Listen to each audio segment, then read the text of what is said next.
Tady ty lidi řvou, prostě chceme hodně peněz, takže to už jenom, co se týče nákladů na práci, nevyrobíš levnějš. 150 je pořád ještě nadstřelená cena na tom tému. Za prvý Musk pořád lhal. Se všema autama, se všema technologiemi, všechno odkládal. No počkej, myslíš, že jsme zadlužený jenom my v Čechách, nebo to je všude? Celý svět je zadlužený. No, vidíš to. Celý svět dluží jeden druhýmu. Ale lidi mají pocit, že jsme zadlužený jenom my. Myslím, že ani a tam jako u nich je tráva zelenější a u nás je to všechno vypáslý. Že lidi necestují, jezdili, tak by to viděli.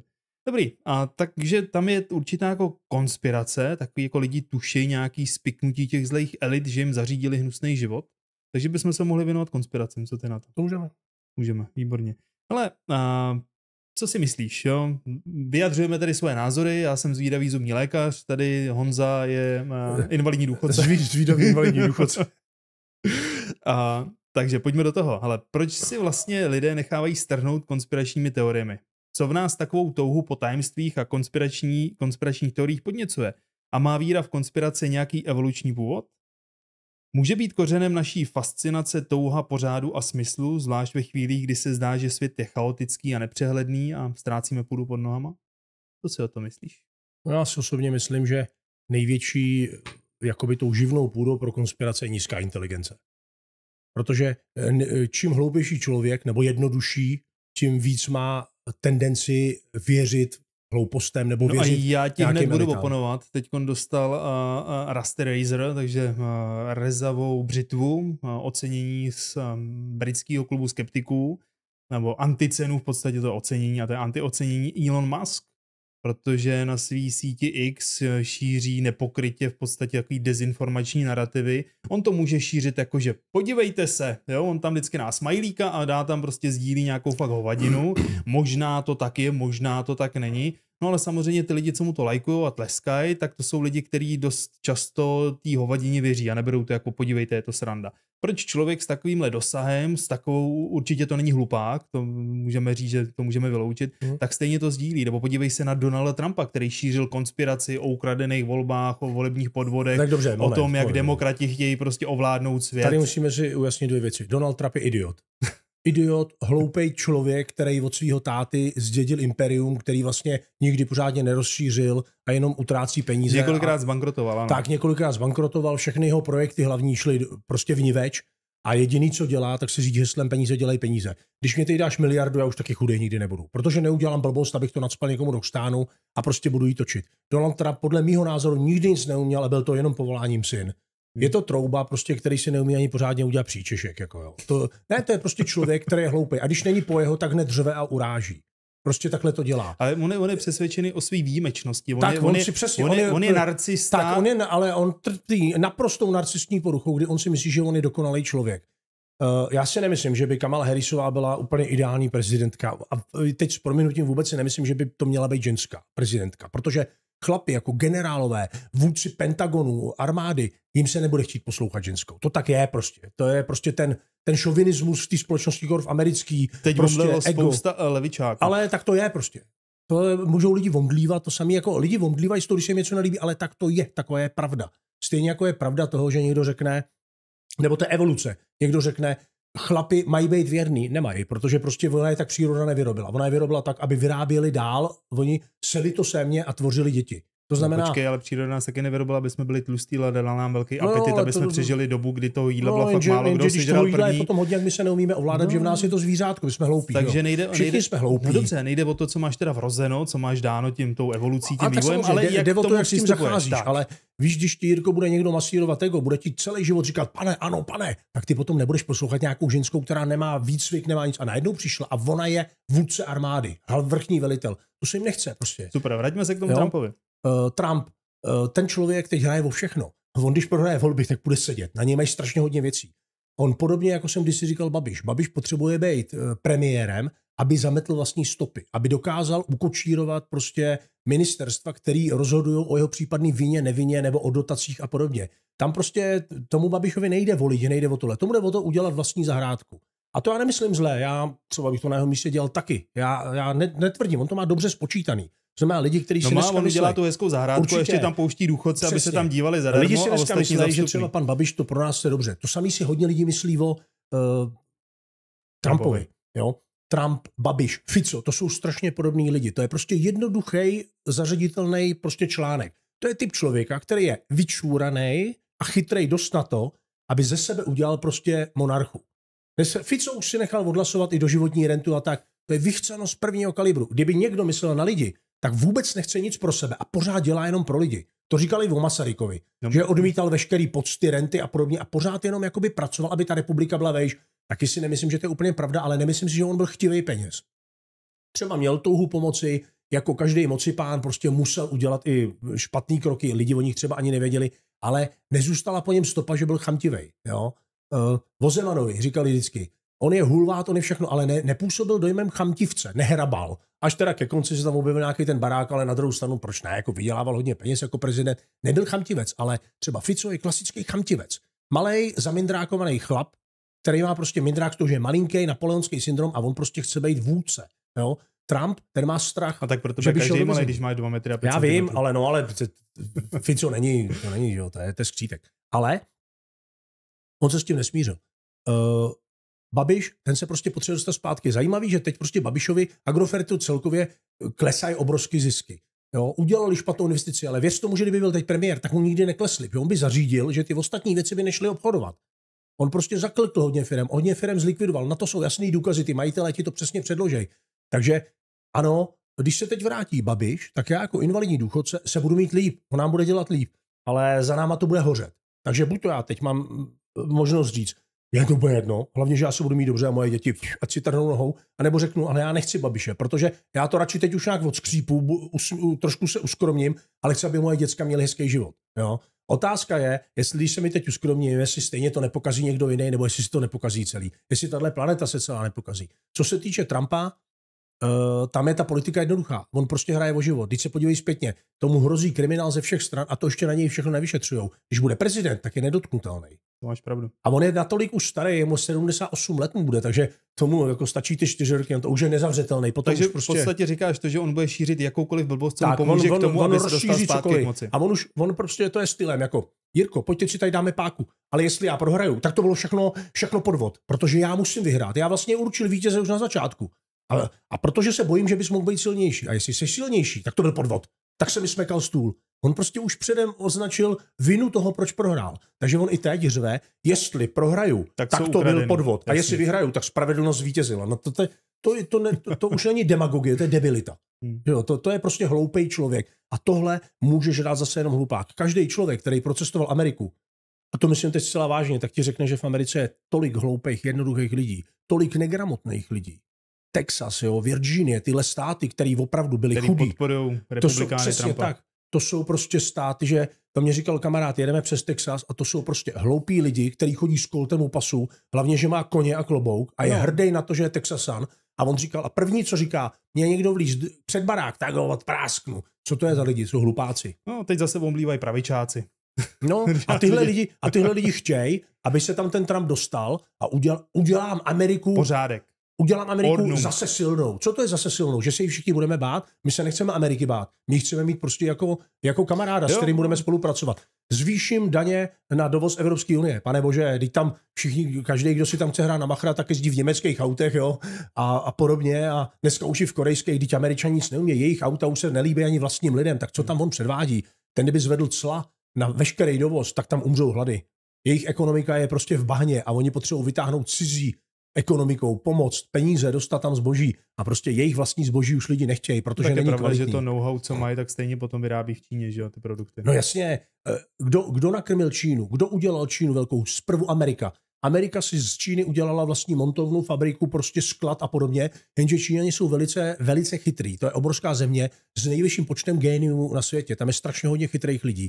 Oni je využili, tyhle ty chytrý lidi, vycvičili je a ty lidi tam udělali z toho prostě monstrum, něco, co nejde zastavit. Oni jsou nejvejš v technice. Dávno nikdo neřekne špička techniky je Japonsko. To jsme říkávali. Ale úplně ty špičkové technologie pořád má Evropa, pořád má Amerika. Těm nejšpičkovějším technologiím, co se týče čipů, tak taky nevyrobí ty nejlepší čipy na světě. No hele, ty se vyrábí v Tajvanu, vyrábí se to v Nizozemsku. Jirko, Tajvan byli dřív, jsou pořád navázaný. Čína si myslí, že je dobře. Jsou to pořád jakoby Číňani, že jo? No, tak jsou to jako etnicky, jsou to Číňani. A je tam hodně čínských inženýrů prostě v Tajvanu bylo, jo? Proto to Číně vadilo, protože oni ví, že ten Tajvan rozebíhali Číňani, to byli čínský inženýři.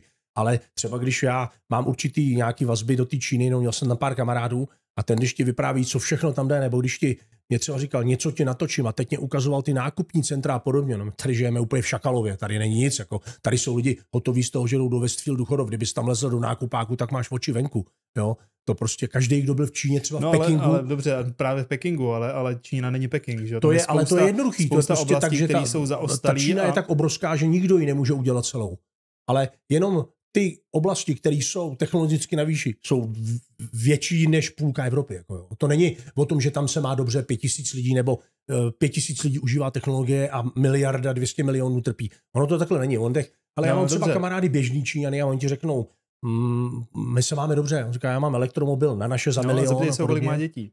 Co? Zeptej se, kolik má dětí. On má takhle, on třeba nemá, že mu je 30, oni se žení třeba 35, jo, protože oni nejdřív musí vydělat peníze. Tam ten provoz toho dítěte je tam drahý. No dobře, a tak to asi bude úspěšnější Číňan, než je nějaký běžný průměr. Ale je to normální kluk, který prostě pracuje ve firmě, není to žádný milionář ani podnikatel, normálně pracuje. A oni třeba řekne, já tvrdě makám, jo. Oni makají do rána, protože většinou obchodují s Evropou a aby měli časový posun srovnaný, tak oni řekli, že maká do našich 3 hodin ranní.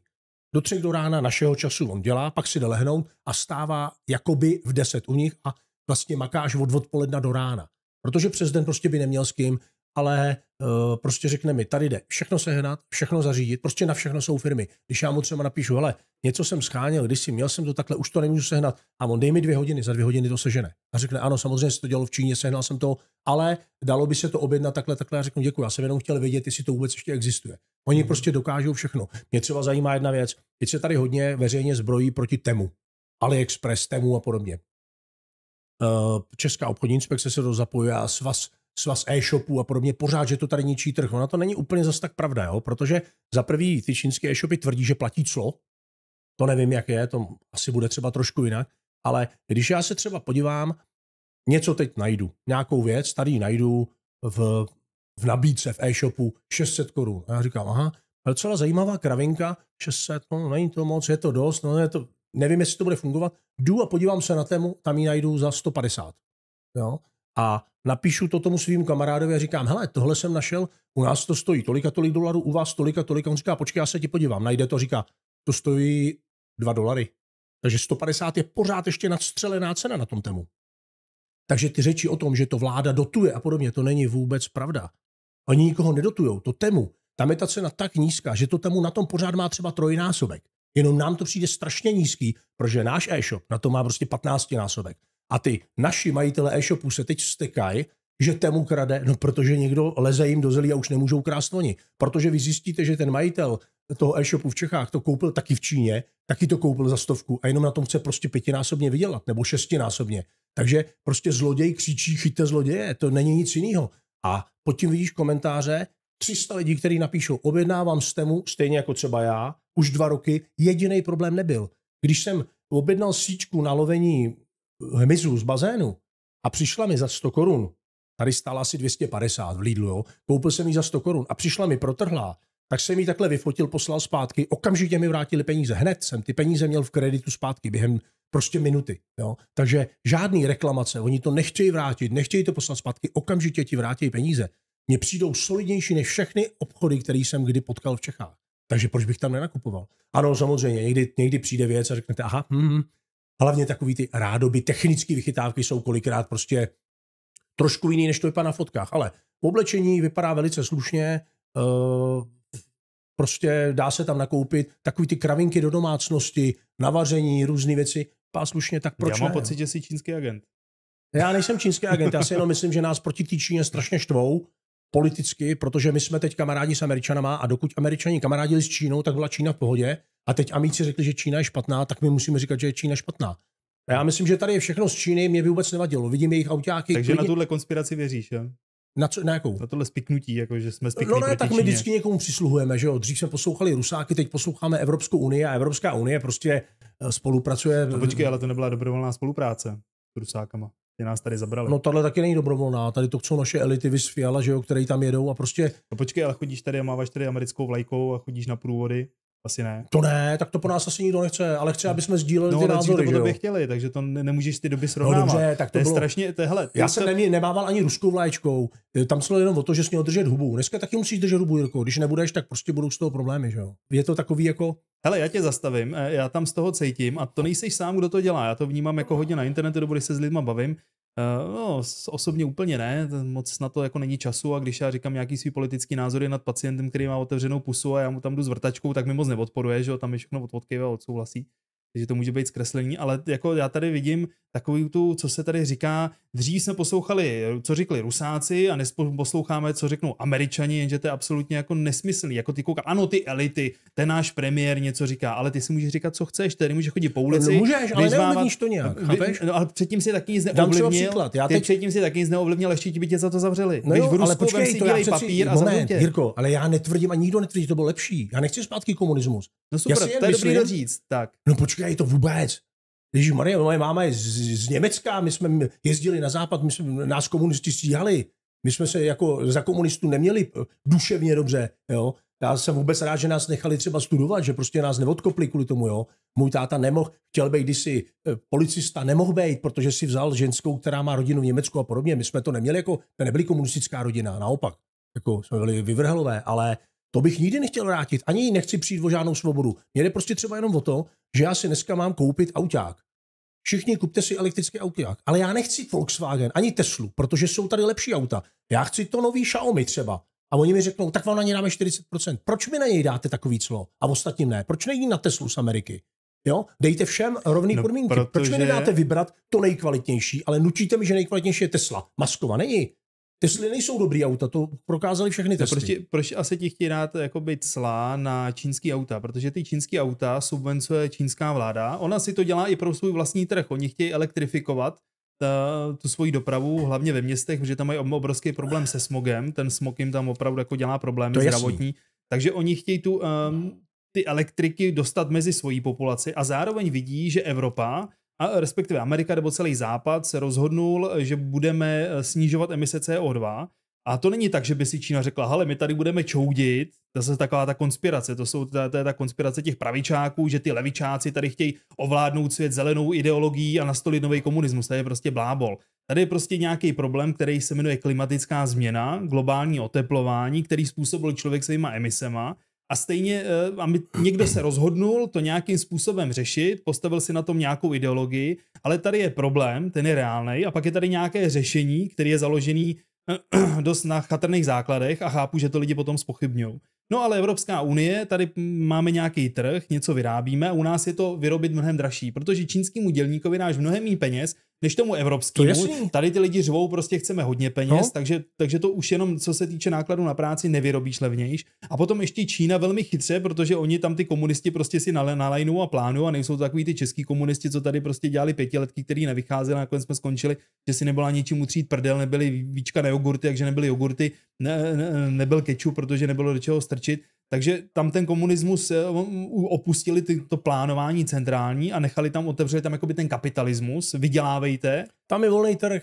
Dobře, tam je volný trh, ale z mýho hlediska. Ale Čína ale jedno, jestli to někdo dotuje, tak ať to dotují i Němci. Z Číny si berou jakoby ty vzácný zeminy, ty kovy, co potřebuješ pro baterky, takže oni opanovali ten trh a dneska vlastně, my jsme to kupovali od nich levně a oni teď mají tu výrobu a vlastně všechny ty baterky prodávají do Evropy. No takže samozřejmě na těch baterkách vydělají. U sebe si do těch aut ty strčí baterky za tu výrobní cenu a pak ještě vláda jim tam prostě dá nějaký podpory, dotace, takže to auto jsou schopný vyrobit, to Xiaomi ti vyrobí za polovinu ceny, co třeba BMW a ty máš stejně, jako v úvozovkách stejně kvalitní auto, protože na té baterce, na těch elektromotorech není žádná technika.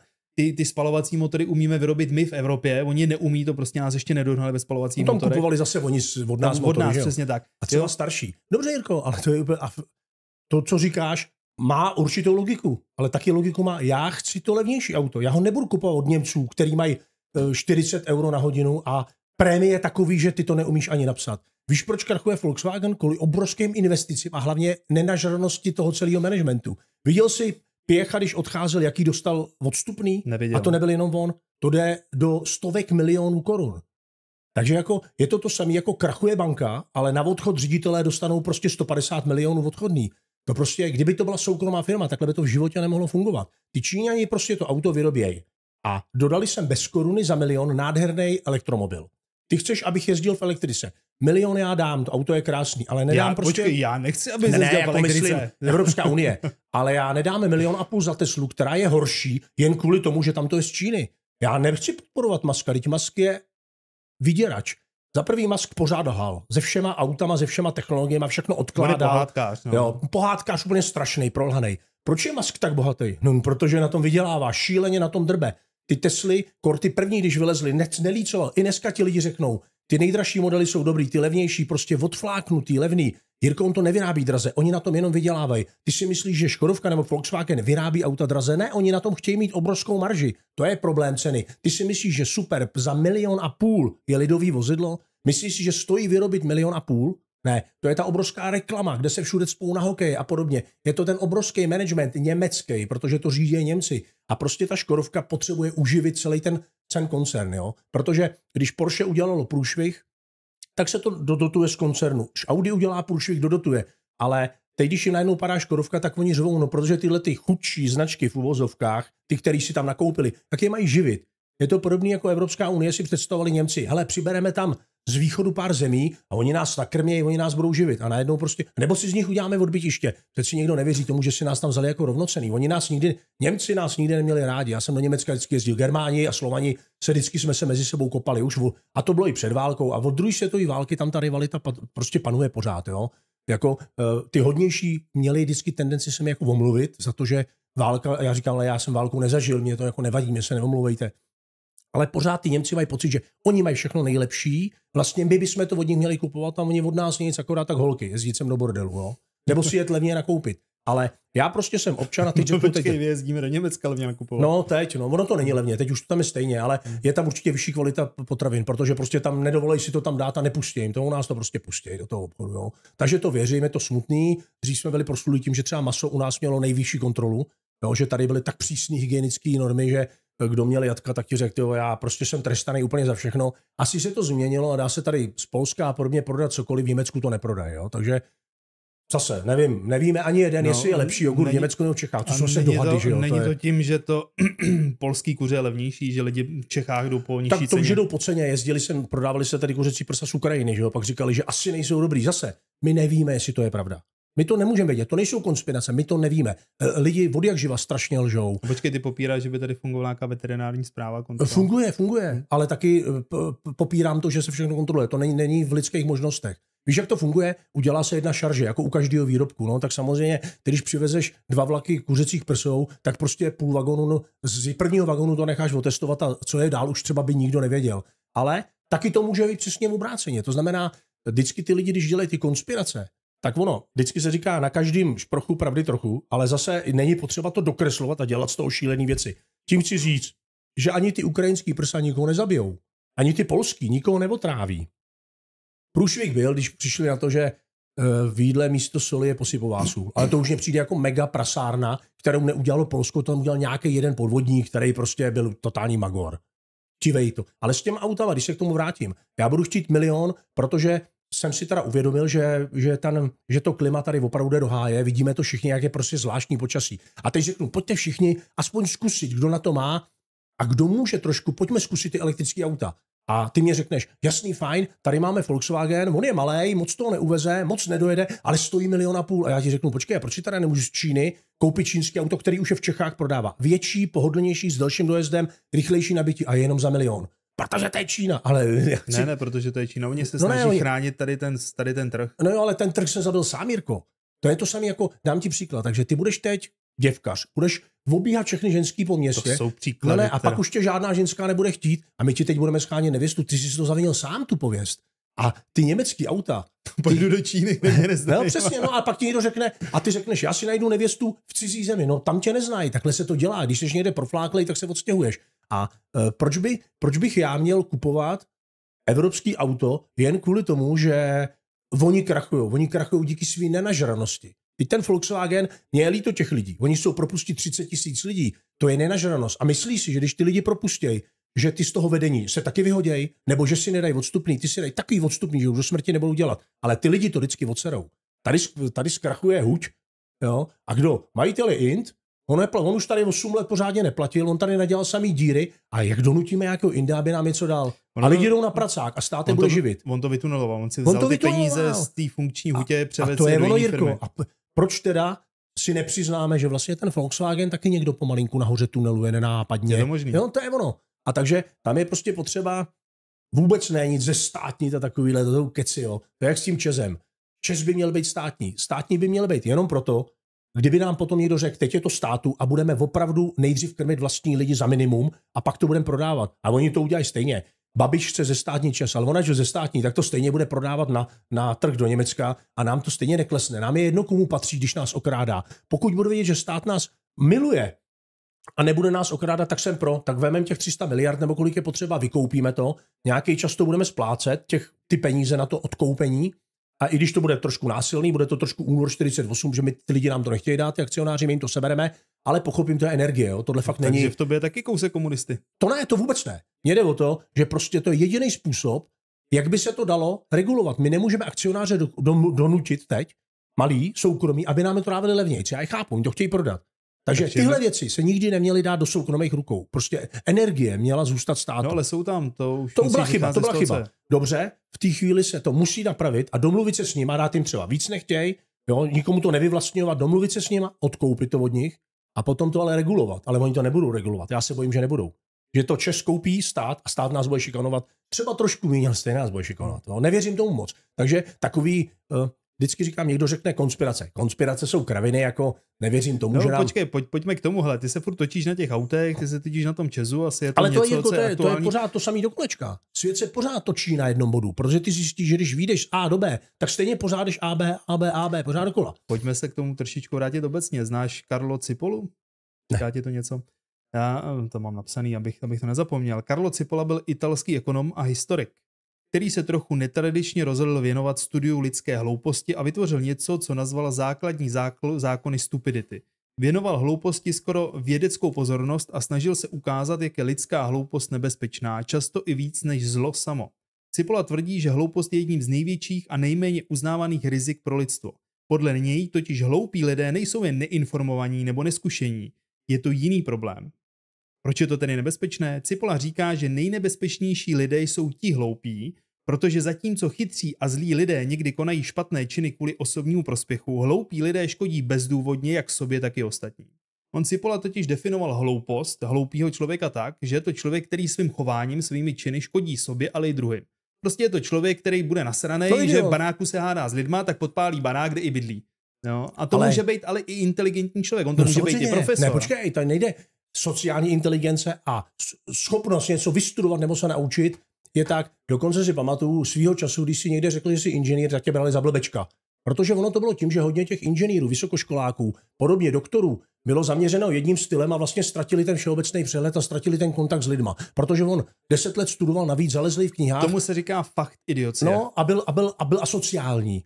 To znamená, že řekl, hele, tam na to inženýrka. Brýličky, vykulenej se síťovkou, bárse lidí. Ale takhle to úplně není. Jo, to bylo hodně za komunistů tak bylo udělané, že oni je pak zavřeli do výzkumáku a do osamělých oddělení ve fabrikách a ty lidi žili takovým samotářským životem. Navíc dřív se prosazovalo hlavně středoškolské vzdělání, protože to byl všeobecný přehled, mistři ve fabrikách, provozech. To znamená, kdo měl maturitu v roce 80, tak byl pán, tak už to bylo něco. A na vysokou chodili až fakt lidi, kteří chtěli něčemu věnovat. Navíc ta vysoká škola nepřinášela benefit, protože ty si vystudoval inženýra a pak si měl míň zedník, jo. Ty lidi nebyli zaplacený, nebyli ohodnocený. To znamená, dneska většina lidí na výšku si to vyplatí. Dej děti na vejšku, aby z nich jednou něco bylo, ale ta vejška nezajistí, že z ní něco bude. Oni musí dělat, jako když půjdeme oba studovat, ty jsi šel na zubařinu, já půjdu na humanitární vědy, tak já nebudu mít v životě ty peníze, co ty. Že prostě v zubařině se peníze dají vydělat, právničině, tamhle tam a třeba v zemědělství ne. Když budu zemědělský inženýr, tak budu tamhle umývat. No, když budeš zemědělský inženýr a budeš si chtít vydělat peníze, tak musíš začít dělat výživu. Jako Havlíček. Přesně, no. A nebo bych musel, ale když budu dělat prostě fakticky v kravině, budu poctivě makat od rána do večera. Jasný. Na čem mám vydělat? Na těch nedá se to, víš tolik, že celý to družstvo nevydělává, nemůžu vydělávat ani já, to jednoduchý. Jako hele, na rovinu, ono kdybychom teď řekli, že se to celý otočí, tak se otočí hodně oborů. Ale tak je to teď rozdaný. Jo? Nikdo neříká, že jednou zubař nebude dělat za minimum, ale prostě teď to šlape, právník teď šlape. Až bude hromada právníků, tak už je nikdy tolik nepotřebovat. Jako napadá tě nějaký příklad hloupého člověka, který škodí sobě ostatním? Jo, napadá, ale nechci to říkat tady, protože toho člověka bych nerad jmenoval, ale vím o jednom člověku, před chvílí jsem ti o něm říkal tady, který je natolik hloupej, že nejen, že se nezasměje ani vtipu, protože v nich hned vidí zlo, v každý větě, kterou řekneš, tak vidí okamžitě prostě útok, pořád k někomu závidí, za všechno můžou Ukrajinci, za všechno můžou tyhle, za všechno může někdo jiný, jenom za to nikdy nemůžu já. To je ta základní hloupost. Víš, mě vždycky někdo řekl. Tak teď si popsal účastníka zážitkové demonstrace Jindřicha Reichla. Jo, jasně, protože ty lidi mají pocit, že všechno na světě je špatně. Může za to někdo jiný. Co já udělám? Chytím se jiný party a budeme je vymlátit. Ale tím se nepomůžete. Že kdybyste nás všechny vymlátili, tak tady zůstanete jenom vy hloupí a vy nic neumíte. Takže byste do 2 let prostě umřeli hlady a skolabovali. Musíte si tohle uvědomit, jo? A přesně jak ty říkáš. Počkej, ti na to řeknou, že někdo musí vyvážet ty popelnice, že ty by si neudělal ani. Ale popelnice nemusí vyvážet hloupý člověk. To dělají kolikrát ty normálně průměrně inteligentní lidi a dělají to kvůli penězům, protože třeba v Praze je to velice dobře placený.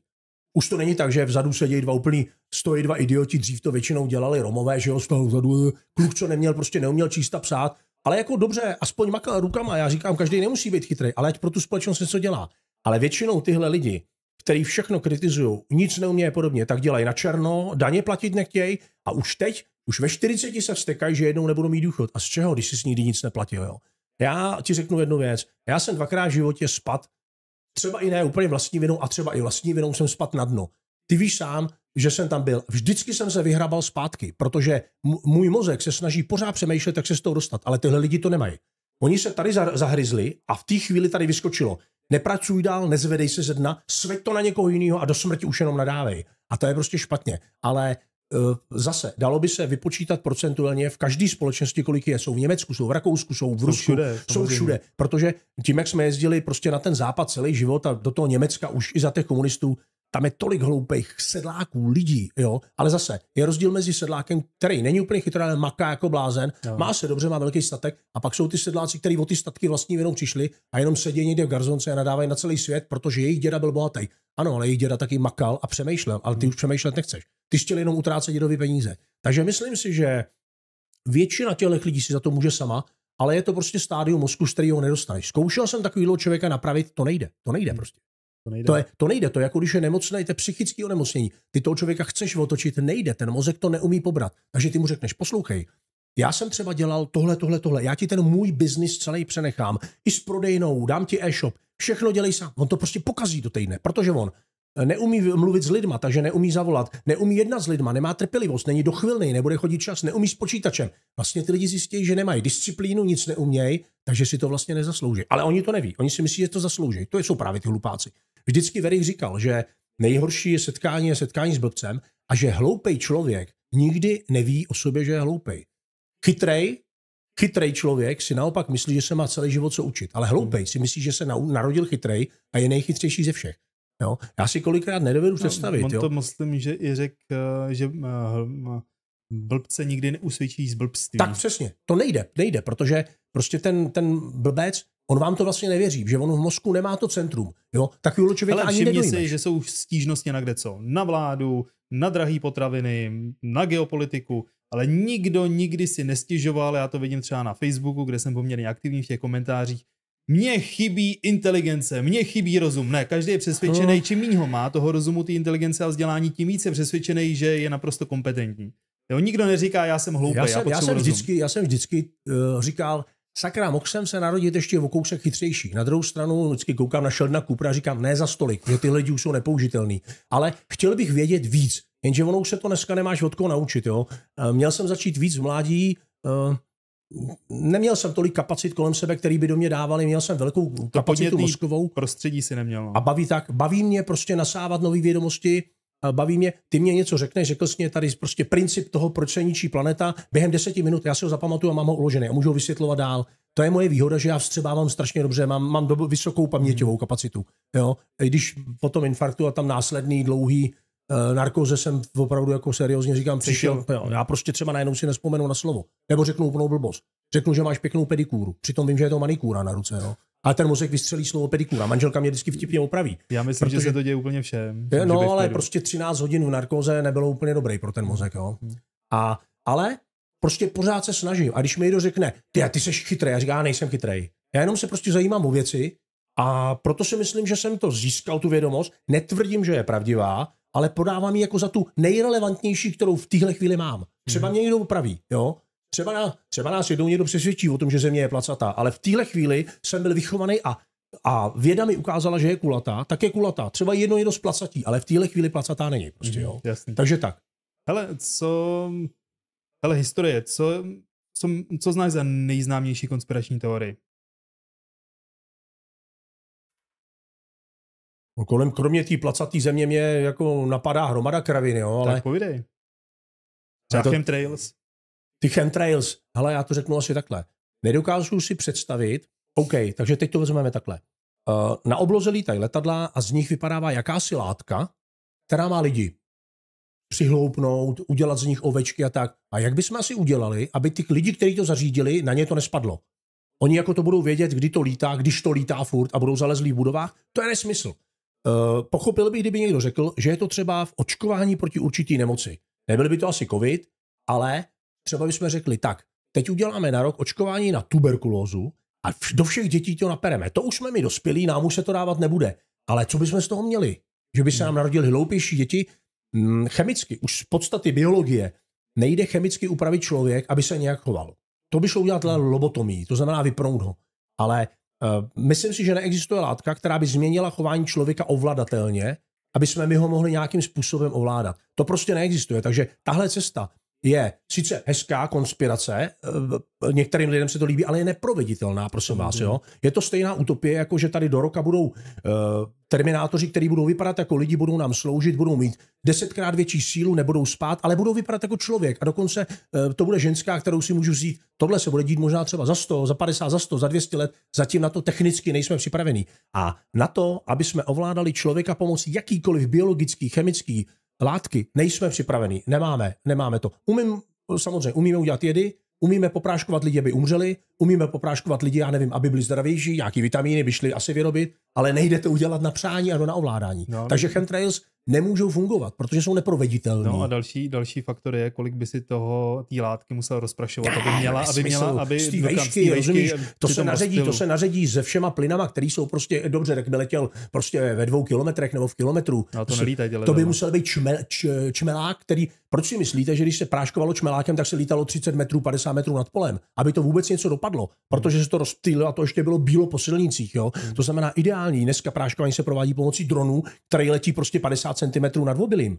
Protože, nebo nad vlčí máky se to dělalo třeba, protože aby měl 100% přesný dosah, ta látka je drahá, to je prostě nesmysl. A hlavně kam by teda dopadla, je neviditelná, není vidět na silnicích, na věcech. Někdo něco padá, já to na sobě nevidím, ale do pusy mi to jde. Vzpomeň si teďko na jaro, je to nesmysl. Nejenom jako chemtrails, jako ovlivňování, jako chování lidí a dělání z nich oveček, ale chemtrails nebo sypání saharského písku, aby ovlivnili počasí. Vzpomeň si na jaro, to byl plný internet různých hlupáků, kteří tvrdili, že na nás sypou ten písek. A když si jenom vemeš, kolik toho písku spadlo na metr čtvereční, kolik letadel by muselo níst ten písek. Tak jděte do Egypta, ten saharský písek jde i přes ten Egypt. Jo? Saharský písek je prostě přírodní úkaz, kdy vlastně něco podobný hurikánu nebo uragánu zvedne obrovské množství toho nejjemnějšího písku. Prostě ta Sahara je složená asi z 10 vrstev a 10 zrnitostí různých písků. Ten nejjemnější a druhý nejjemnější dva se zvedají a nějakým způsobem putujou pomocí různých cyklonů a větrů, prostě, který se táhnou. Táhne se to prostě okolo planety a my jsme v tom pruhu. To znamená, nejsme v tom jenom my. Tak, ono to trošku kličkuje, jak řekla. A my to prostě všichni dostaneme. Ono to letí dál. To znamená, letí 100% písku a po cestě on ztrácí. No, takže to, co spadne nad náma, je jenom ocásek, je jenom trošku z toho písku. Kdyby to tady spadlo všechno, tak nás to udusí. Tak tady toho bude prostě 5 cm. A ono to seje, pak to ještě až nad Rumunsko, dolů Bulharsko, i trošku Chorvati chytějí. Záleží, kde to chytne. A prostě přesně tak, jak to chytne ty vzdušní proudy. Ale prostě ten písek je tak lehkej, že horký vzduch ho nadnese. Ten základní, který to nesl, byl široko, to byl teplej pouštní vítr, jo.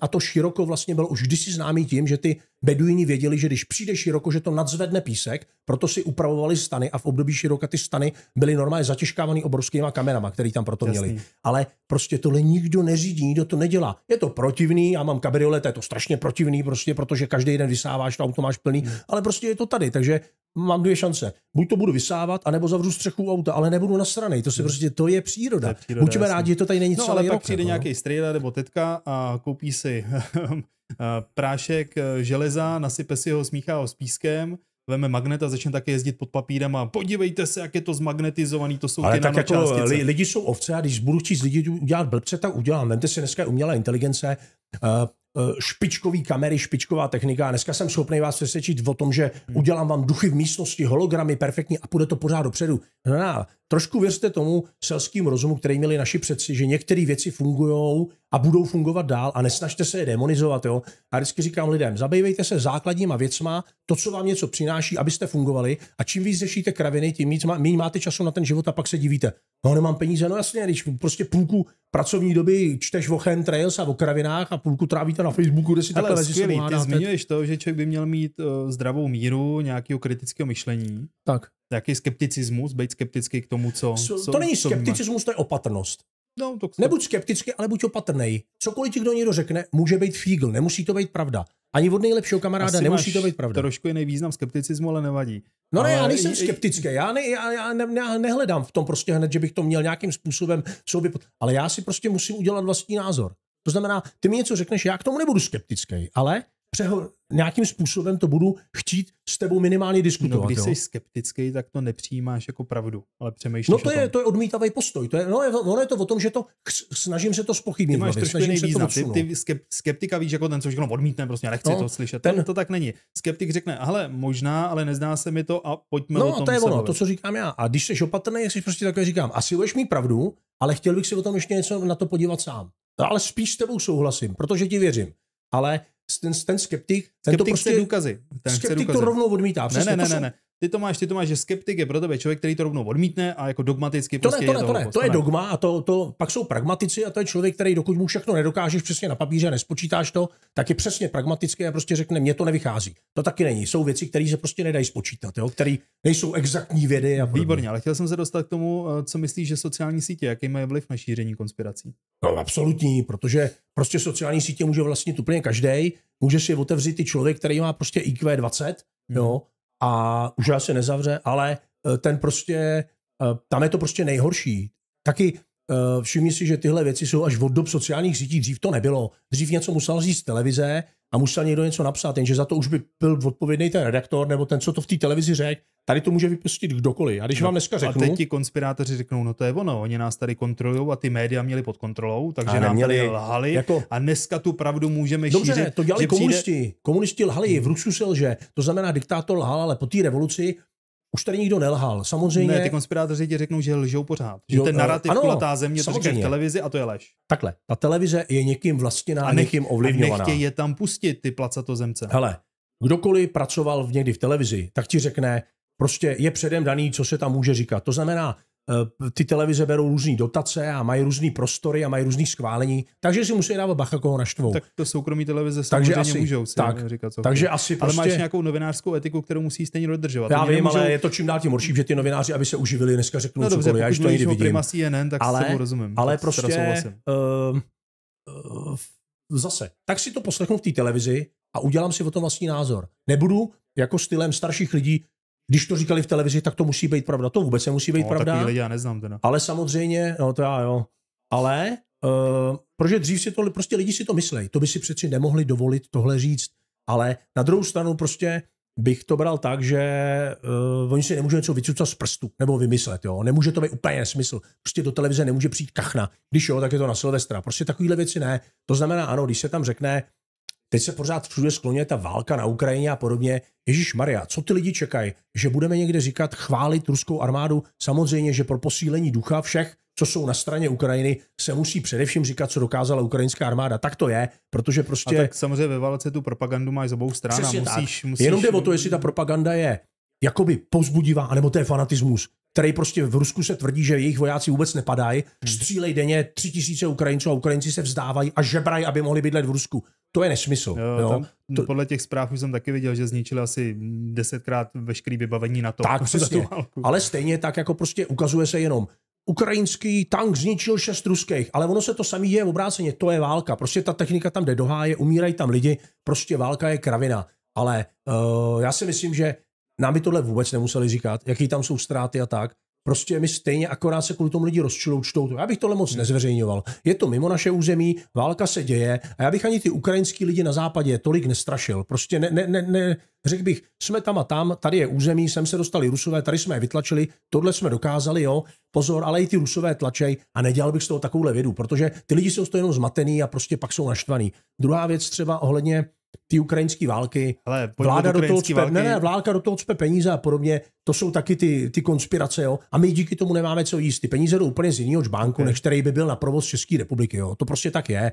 To jsou zase konspirace. To řekne někdo, kdo na tom chce být zajímavý. Ale konspirace vždycky vzniká tak, že někdo řekne, já teď budu vůdce, založím sektu.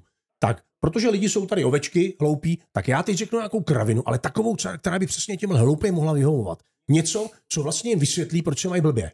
Víte, proč vy máte blbej život? To není tím, že kouříte 2 krabičky denně, celý den jenom chlastáte, nechodíte do práce, ve škole jste se neučili a seš 3krát rozvedená a máš 4 haranty každýho s někým jiným. To je kvůli tomu, že se všechno posílá do Ukrajiny. To je kvůli tomu, že na nás popráškovali chemtrails. A tyhle lidi řeknou, aha, takže já vlastně nejsem loser a hlupák.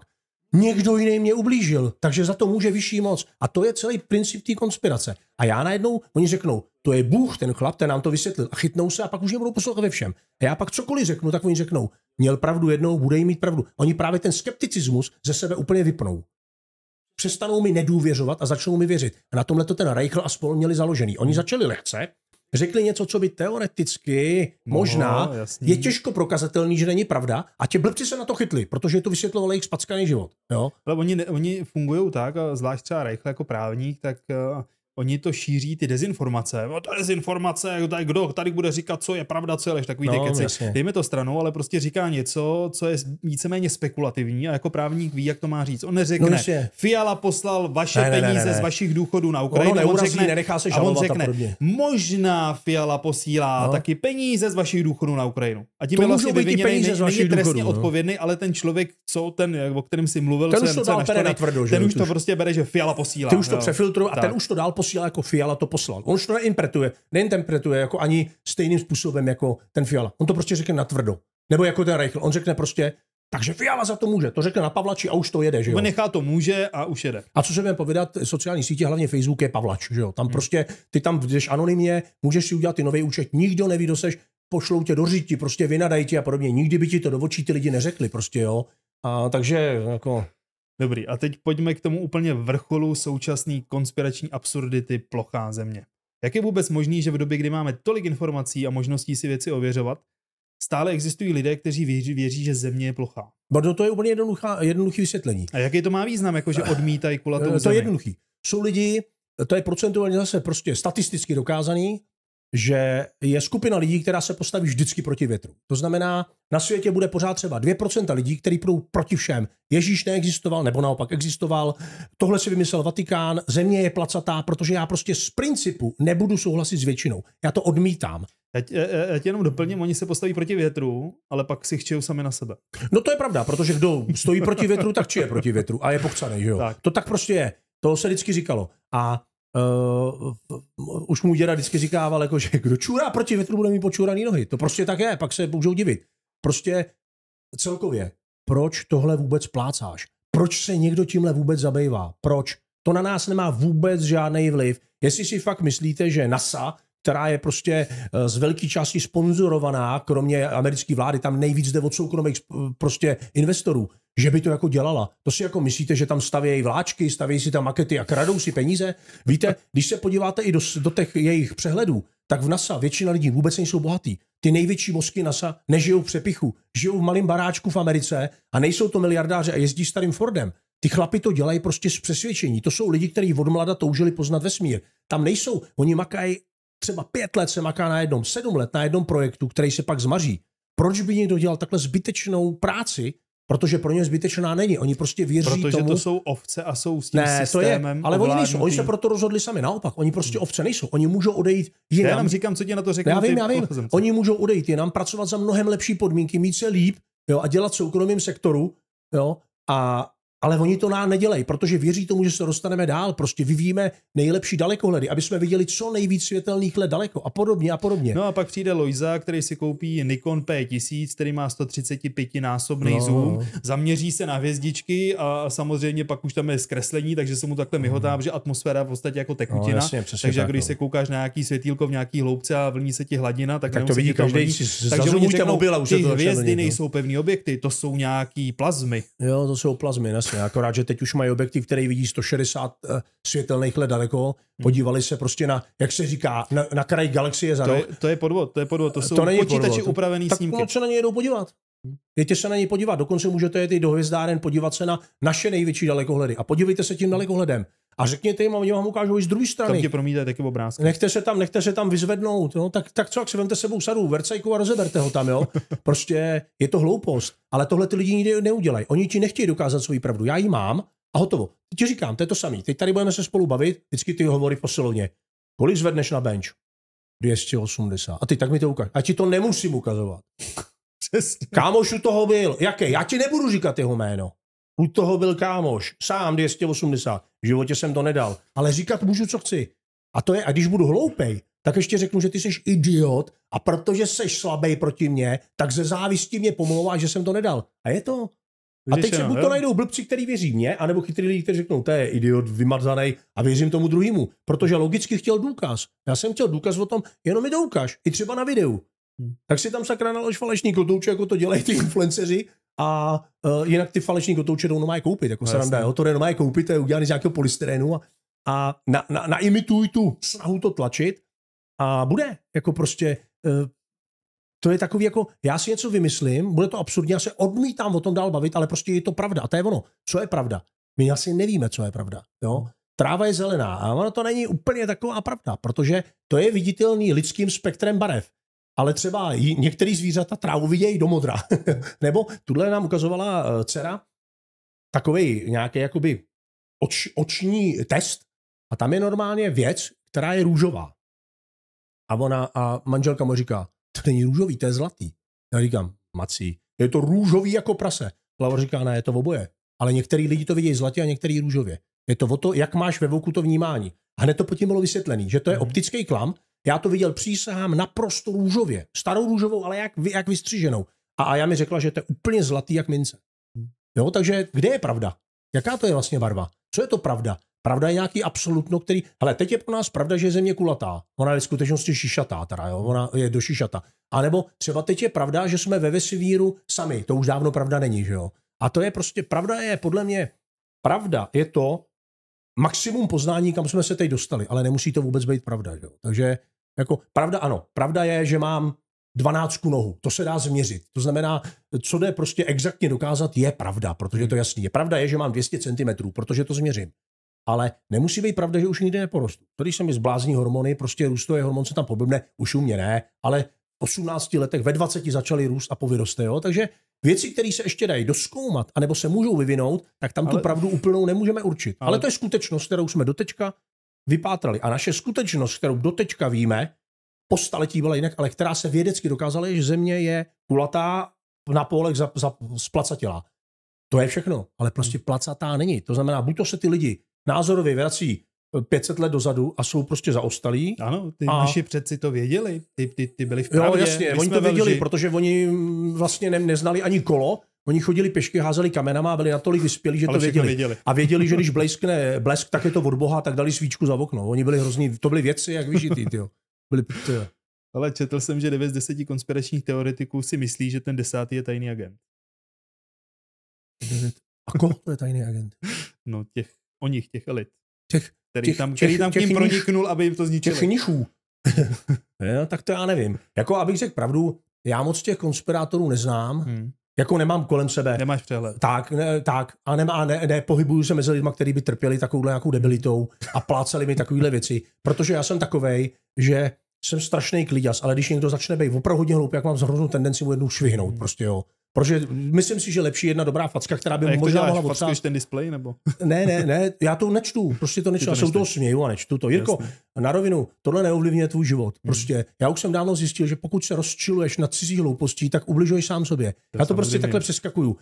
Na Instagram prakticky nekoukám, na Facebook taky ne. Jenom když mi tam někdo, já jsem si Facebook po 5 letech založil zpátky, jsem hledal jednoho kamaráda a přeci jen tam... Furt mě to nabízí tebe jako do přátel. Mě tebe taky, ale se si do přátel nedám, protože by mi to zase házelo tvý přátel, já to nechci, jo. Jasný. Já tam mám pár lidí a na Instagramu mám jenom 5 lidí a to je moje rodina. Děti, manželka, rodiče, jo. A možná, že mámu tam nemám, na schvál. Ale přijdu tam, když hodně třeba něco narazím, říkám, kouknu se, Honza si mě posílá vždycky z parku Erika Cartmana, zasměju se vtipný scénky, hodíme k tomu nějaký ten a jdu pryč, anebo si strolu zvířátka, jak někdo zachránil pejska, to mě udělá jako hezký den, že zase jedno zvířátko přežilo. A koukat se tam na to, jak někdo se chlubí, jestli koupil auto, nebo někdo tam právě žvatlá takovýhle kraviny, nebo ukazuje, že má volný kaloty, který stály 50 000, to mě vůbec nedojímá. Vůbec mě tyhle věci nezajímají. A vždycky říkám, a někdo na to řekne, a vy si myslíte, že cizí lidi zajímají vaše věci? Ne, ať se na to nekoukají, ať mě nikdo nesleduje. Já jsem nezajímavý člověk, vůbec nepotřebuji, aby mě někdo sledoval, vůbec. Ale konspirační teoretici jsou jako horoskop. Řeknou vám 1000 věcí, které nevědou a když se náhodou trefí, tak vám to připomínají další 10 let. Je to tak. Jako nejlepší, nebo ten, kdo mi předpověděl nejvíc věcí a pravdivě, byli Simpsonovi seriál. Ty trefili opravdu hodně věcí, včetně toho Donalda Trumpa jako prezidenta. Trefili tam, hodně se přiblížili té ponorce u toho Titanicu. Nemyslíš, že je to zpětně upravený, tyhle scénky, které dokazují? Není, protože já ty Simpsonovi sleduju od revoluce, jo, takže ty scénky znám, že už tam byly dávno. Tebe neoblafnou. Co? Tebe neoblafnou. Ne, my je známe nazpaměť, jo. Já na to koukal každý večer pořád do kolečka. Teď už nekoukám, že už mě to nebaví. Já to viděl plácnu 20krát, 30krát do kolečka, jo, celý. Stejně tak Sheldona a přátelé a všechno. Ale prostě to nějak trefili, udělali si z toho srandu a i ta největší blbost mohla být. Ale to, že se Donald Trump stane prezidentem, mělo pravděpodobnost třeba 30%. Jako proč ne? Peníze má, hele, za peníze máš hodně vlivných přátel, spojíš se s těma kongresmenama a řekneš, hele, dáme to dokupy a trošku to tady ovlivníme, ne? Kačky na to jsou, já seženem pár miliard, ne-li bilionů, dáme to dokupy a vememe si tu zemi do svých rukou. A oni řekli, tak jo, my tě tam prostě dosadíme, my tě tam dostaneme. Většinou se stejně říkalo, že ten prezident byl tak trošku, jakoby byl dosazený svojí stranou, jako, hele, je nás tady 20 dobrých, kdo z nás má nejhezčí ksicht a je takovej příjemný pro lidi. Ty ne, ty se hrozně vztekáš, ty by ses neudržel, ty zas šilháš, hele, dáme toho.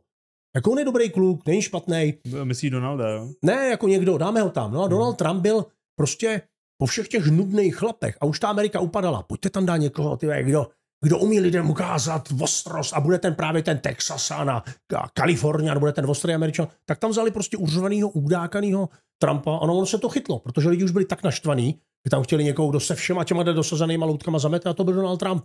Navíc, stejně jak u nás se říkalo s Babišem a ze všema všude, Donald Trump je tak bohatý, že už nepotřebuje krást. Jo, to je... Proč by Babiš kradl, když má tolik peněz? Velmi hloupý argument. To je nejhloupější argument na světě, protože ten, kdo má tolik peněz, se k ním právě většinou dostal tím, že hrabal. A kdo hrabe, tak bude hrabat dál prostě. Krtek nikdy nepřestane, hrabe až do smrti a pak umře. Takže to je prostě jednoduchý takovej to by musel být vyloženě prostě nějaký obrovský filantrop, který řekl, to, co jsem viděl, rozdám lidem. Jo? A ještě jsem v životě neviděl, že by něco prostě takového třeba Trump udělal. Že by řekl, zdávám se teď veškerého majetku, budu teda bydlet v Bílém domě, až mě zvolíte, všeho se vzdám, všechno, co je moje, dáme na chudý lidi, dáme, aby jsme prostě Detroit zvedli znova, který je prostě úplně v troskách a podobně. Tohle on nikdy neřekl. A to s těma jeho penězmi to asi... Jako ne, on nic nemá, že jo, to je zase další lhář, který se... Ale pak tady mám ještě pár takových jako tvrzení. Víš, proč konspirační teoretik nikdy nedělá domácí úkoly? Proč? Protože víš, že odpovědi jsou tam schválně špatně. Jo, takhle. No tak to už je takový jak s Chuckem Norrisem, ale... Hele, já si myslím, že kdyby země byla opravdu plochá, tak by kočky už dávno všechno schodily dolů. No a jestli ne kočky, tak třeba slepí lidi by došli nakonec a spadli by dolů, že jo? Já osobně jsem si všimnul, že plochá země funguje jako skvělý IQ test. Kdo věří na plochou zemi, dostane 0. Jo. Já jsem vždycky říkal, jestli je země plochá, tak ten borec, co jel na kole okolo planety, tak vlastně musí lezdit do kolečka, idiot, jo. Vlastně teď bych mu to sebral, i tu cenu, co za to dostal. Že on ji vlastně neobjel. Ale zase je možný, a to myslím vážně teď, jo, protože taky tomu trošku věřím, že ten člověk jel nahoře, pak to takhle vártil se po té spodní straně. Co je na druhé straně té ploché země? Jak je vysoká ta placka? To nikdo neví. A co je tam dole? Čerti nebo? Počkej, tam budou čerti, jak chodí vždycky. To ti nemusíme. Moje pozice, oni ne, já chci tohle slyšet. Ty nemůžeš zpochybňovat moji pozici. Ne, ale já... Ty musíš dokázat, že ty říkáš, že je kulatá, dokáže, že je kulatá. No to jsme to dokázali, že jo? Nenavážej se do mýho modelu. My jsme to dokázali, jo? My máme fotky z modulů a podobně, vy nemáte fotky fake. žádný. No ale dobře, a jaký máš fotky, ty nemáš žádný, já čumě, že jo? Ukaž mi fotku vylítni nad zemi a vyfotí, že je placatá. No oni tam vyletí nějakým balónu, jo, dají si tam kameru, tu kameru, ten úhel zobrazení udělali takhle malý a říkají, vidíte, je rovná. No tak. Tady jsou dokonce na světě jsou místa, kde je zakřivení i vidět, že jo? Velký vodní plochy a podobně, tam se dokonce říkalo, že to bylo vidět i na Rožmberku. Vůbec ne, to je perspektiva, to jako se ti setkává jako podlaha se stropem, protože nahoře je strop, tam není žádný nebe. Perspektiva je akorát to, že setká, se nám jednou povede líp, to je perspektiva. A sluníčko jako taky nezapadne, ale ono jako zmizí pod tvou rozlišovací schopnost. Ne, tam si já právě myslím, že to sluníčko zaleze dolů. Dole jsou čerti, oni ho nabijou, opravěj a ono zase na druhé straně vyleze, protože ono leze z druhé strany, ono nemizí za obzor. To by v té chvíli vylejzalo a zapadalo pořád na jednom místě, že by v poledne dojelo, vrátilo by se zpátky. Co? Nejsou tam želvy? A ne, ty by to nevydrželi, to teplo. Čerti ho vydržejí, ale ty mají kopyta a kožíšky. Normálně ta sluníčko vyjde prostě napravo, letí přes tu placku, přes ten bramborák, nalevo zapadne, letí zpátky, tam v té chvíli jdou do práce čerti, spravujou, leštěj, nabíjej, protože se samozřejmě vybije. Proto taky večer už není takový teplo, protože sluníčko už je vybitý. A ještě jsme neuměli udělat sluníčko, aby vydržela baterka třeba týden, aby svítilo, máme jednodenní baterii. Čerti to dole vyleští, nabijou, dají to do cajku, to je jejich šichta a jenom si všimněte, že nikdy na Mikuláše nesvítí sluníčko, že čerti musí jít strašit a nemají čas, musí být vyspaný. Takže sluníčko nesvítí. A to je celá pravda. To je celý vědění. Jdeme dál. NASA vyhodíme, všechny vyhodíme vědce, co to tvrdí, že je spekulatý, všechny vyhodit. Výborně. Tak jdeme dál a přátelé, děkujeme za pozornost a uvidíme se zase příště. Ahoj, čau. Ahoj.